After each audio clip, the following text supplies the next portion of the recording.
I'll be at my parents' house for a while to take care of my dad. But we're currently at your dad's funeral. What? At the funeral hall, the priest was just about to start the chanting. I was more exasperated than angry at my wife's completely clueless phone call, especially since I hadn't been able to reach her for a while. What do you mean? I mean, your dad has already passed away. No way! Even over the phone, I could tell she was visibly shaken. She didn't realize that the lie she had been telling, which might have worked if her father were still alive, was now completely useless. What on earth had she been doing? I was dumbfounded. My father-in-law, James, was my former boss and the person I trusted the most. He was not only diligent at work but also a very kind person in everyday life. It was through his introduction that I met my wife, Rosemary. Rosemary was a bit of a sheltered girl who didn't know much about the world. But when we first met, I found that endearing and married her. In the early days of our marriage, she worked hard at unfamiliar household chores and devoted herself to me. We were blessed with a son and had a happy family. However, as soon as our son graduated from college and started working, she completely abandoned all housework and started going out frequently. I thought it might be a reaction to raising our child, so I overlooked it. But then, my father-in-law collapsed. I'm worried about my mom being alone, so I've decided to help take care of my dad too. Since then, Rosemary stopped going out and instead started staying at her parents' house half of the week. I was very concerned about my father-in-law, but at that time, I was extremely busy with work and frequently traveling overseas. I couldn't even find time to call due to the time difference, and I felt guilty for leaving all the care responsibilities to Rosemary.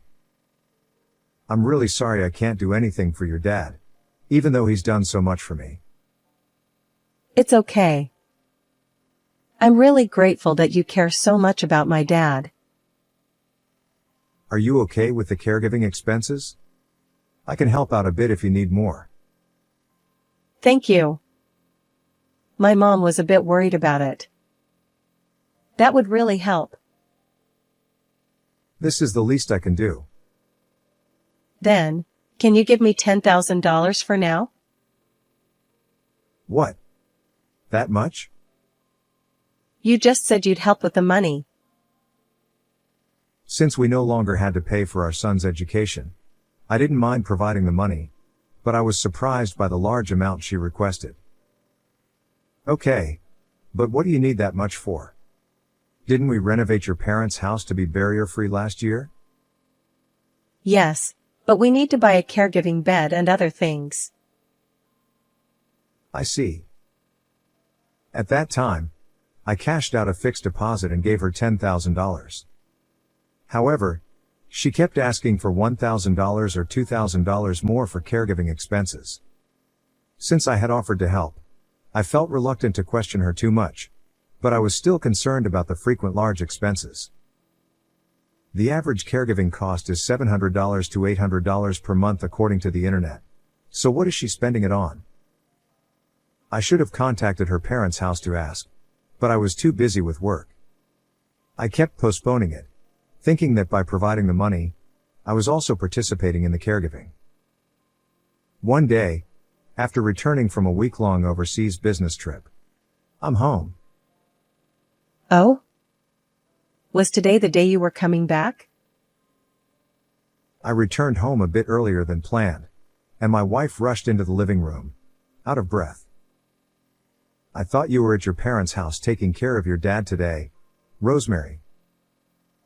I have to come home sometimes, or the housework piles up. Thanks for that. But what's going on? Your hair is messy, and you're sweating a lot. Were you doing a big cleaning? Yes, I thought I might as well rearrange the furniture. Then I'll help you. You just got back from a business trip and must be tired. Why don't you go to a nearby cafe and relax until I'm done cleaning? It's fine. I'll help. No, that's not necessary. Please, go out and take it easy. She insisted, so I went to a nearby cafe. But something felt off. Why can't she clean if I'm here? It felt like she didn't want me in the house. Could someone have been here? No way. I had a bad feeling. Hey, I got a call from my parents' house. They want me to come over today. Is that okay? Right now? As I was sipping my coffee and feeling uneasy, my wife called. My mom threw out her back. She wants me to help take care of her. Threw out her back? When? A couple of days ago, but I didn't want to worry you while you were overseas. I see. But weren't you in the middle of a big cleaning? That's done. I need to hurry, so I'm sorry. Before I could say anything, she hung up. I rushed home to find the house empty. Despite her saying she was doing a big cleaning, there were no trash bags, and the house looked the same as before. I decided to call my mother-in-law, and her response was unexpected. Hello. Actually. Michael, I'm glad I reached you. James is in critical condition. Come to the hospital right away. I hurried to the hospital she mentioned. If it's such a serious situation, why didn't Rosemary tell me? My suspicions about Rosemary grew even stronger. When I rushed to the hospital by taxi, my father-in-law had already passed away. I was shocked and tears welled up in my eyes, as I couldn't be there for the final moments of someone who had been so good to me. I'm very sorry about James. I'm sure he was happy that you came. But Rosemary... To my surprise, Rosemary, who was supposed to be taking care of her father in place of her mother, was not at the hospital. I've been trying to contact her multiple times. But Rosemary was coming to take care of James every day, right? Rosemary? She hardly ever came. What? But she stayed over at your house many times and I gave her a lot of money for caregiving expenses. What are you talking about? We looked at each other in astonishment. She said she needed to buy a caregiving bed and other things, so I've given her about $30,000 so far. The caregiving bed is rented, and we use caregiving insurance, so it doesn't cost that much. Besides, we have savings, so there's no need to borrow money. I see. Where had Rosemary been going, claiming she was caregiving? And what had she been using the money I gave her for? In any case, I helped my mother-in-law with the funeral preparations. There were many things to do, such as arranging the funeral and contacting relatives, and time passed by quickly. Of course, I tried to contact Rosemary many times during this period, but her phone seemed to be off, and I couldn't reach her at all. Before I knew it, the day of the funeral had arrived. In the family seating area, it was just my mother-in-law, my son, and me. Many relatives who came asked, "Where's Rosemary?"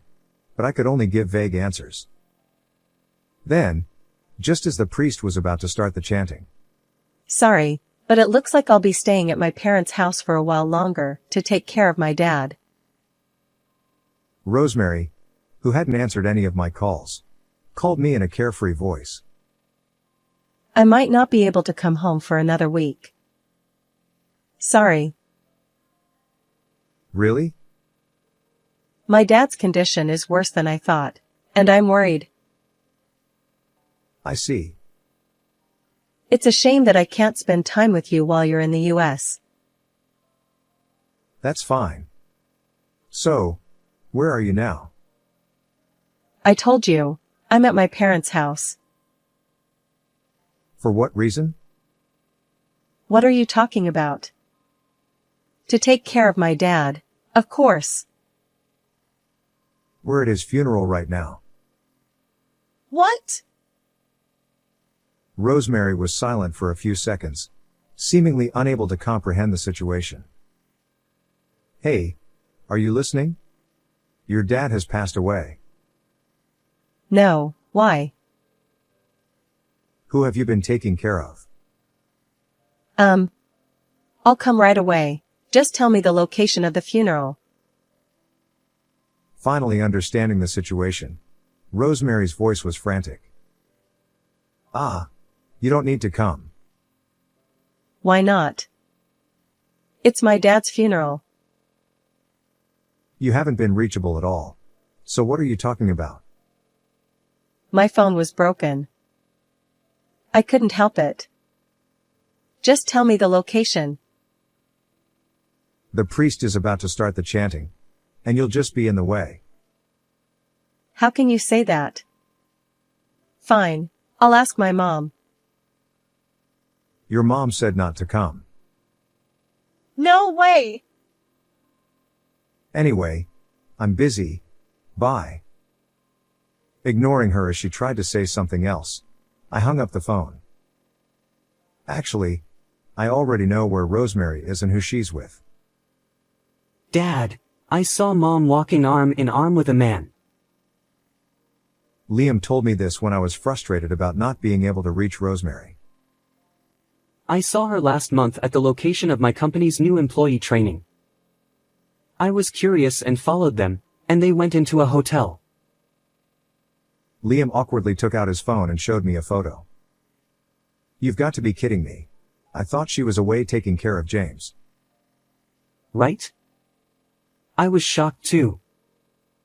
But I didn't want to tell you until I had more evidence. You were thinking about that? Yeah. Working is tough, you know. Since I started my job this year, I've realized how hard you've worked for us. I can't forgive Mom for betraying you like this. I was surprised that my son, whom I still thought of as a child, had been thinking about me in this way. You've grown up, Liam. Of course. I'm an adult now. That's true. So, did you find any evidence? Yeah, absolutely. You know I bought Mom a new phone with my first paycheck, right? I remembered Rosemary being so happy about it and bragging to me. No way. Yes, way. Mom is terrible with technology, so I set everything up for her. I installed GPS to track her location and set it up so I could see her messages on my computer. You managed to do all that? I'm a programmer at my current job. This was easy. I was impressed by how reliable my son had become. When I saw the evidence he had gathered, I was stunned. Her affair partner is this guy? And they're on a trip to Hawaii right now. Can you believe it? They're supposed to come back tomorrow, so she might call during the funeral. Just as Liam predicted, Rosemary called in the middle of the funeral. The predictability of the situation made Liam and me exchange looks of exasperation, and I almost burst out laughing. But I held it in, knowing it would be inappropriate. My brother's wife, thinking I was holding back tears, gently said, "Don't lose heart," which made me feel even more guilty as I nodded silently. After the priest finished the chanting and we were about to close the coffin lid. I'm sorry I'm late. Dad. Suddenly, Rosemary burst into the funeral hall with tears streaming down her face. She immediately clung to her father and began to cry loudly. The relatives who didn't know the situation felt sympathy for her, but my son and I were just exasperated. We let her cry for a while, but Rosemary wouldn't stop and kept clinging to her father. The funeral staff started to look troubled, and the attendees began to murmur. Enough already. It was my mother-in-law. She had been holding back her tears and trying to stay strong to see her husband off. Rosemary, you have no right to cry. What? but Dad died. Of course, I'm going to cry. Then where have you been all this time without contacting us? And what's with that outfit? Well, Despite it being her father's funeral, Rosemary was wearing a bright red dress. Coming straight back from Hawaii, you two didn't have time to change, did you? I glared at the man in the blue Aloha shirt standing near the entrance of the funeral hall. I never thought the affair partner would be my brother, David. All the attendees turned their gaze towards David. Everyone, while Rosemary claimed to be taking care of her dad, she was actually having an affair with my brother. no, it's not true. I just ran into David at the station, and we came here together. Your excuses are pathetic. It's true. Please believe me. He's just making things up. I have proof. What? I held up my phone and showed everyone the photos of the affair, making both of them turn pale. The hotel you always go to is Sincerity and Pure Love near the station. You go there 3 times a week. And when I'm not around, you even use our bed at home. It's disgusting. Why do you have those photos? These? Liam took them. What? The phone Liam gave you, remember? He set it up so he could track your movements and read your messages. That's horrible. You two tricked me. I can't forgive you. That's my line. While Rosemary and I were arguing, there was a sudden slapping sound from the back of the hall. I looked and saw my brother getting slapped hard by his wife. She even picked up a nearby folding chair and tried to hit him with it, causing people around to rush in and stop her. It was chaos. Taking advantage of the commotion, Rosemary came up to me. Why are you revealing this now?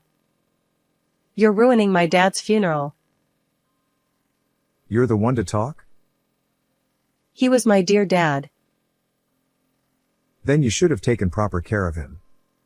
And what did you do with the $30,000 I gave you for caregiving expenses? Stop nagging about such a small amount. You're so petty. You'll pay it back. And I'll be getting alimony too. Alimony? Of course. We're getting divorced. No. I don't want that. I don't want to see your face anymore. It was just a moment of weakness. I wasn't serious. Let's start over. Enough already. With my mother-in-law's sharp rebuke, the room fell silent. Please close the coffin lid. The funeral staff, who were taken aback, hurriedly closed the lid. What should have been a solemn farewell moment turned into a rushed task. I don't want to see your face anymore. At her cold words, Rosemary collapsed to her knees. David too was left staring blankly into space after his wife declared she wanted a divorce. After that, we left the two of them at the funeral hall and headed to the crematorium. Thus, Rosemary and I divorced. Since she had no savings, I didn't ask for alimony, but I did kick her out of the house without any share of the assets. As for my brother David, he paid me $30,000 in alimony in one lump sum. David's wife also demanded alimony from Rosemary. Moreover, David was fired from the company where his wife's father was the president. With nowhere else to go, the two of them started living together. But since they were only interested in a fling, it didn't work out, and they soon separated. Rosemary contacted me once after that. Aren't you lonely being alone now? Let's get back together. I was appalled by her selfishness and felt relieved that I had divorced her. Recently, my son has started living on his own, but he occasionally comes back to share a drink with me. On the monthly anniversary of my father-in-law's death, we visit my mother-in-law together. At 48, I've returned to a carefree single life, and I find it not so bad. How did you like this story? Please subscribe to my channel. See you in the next video.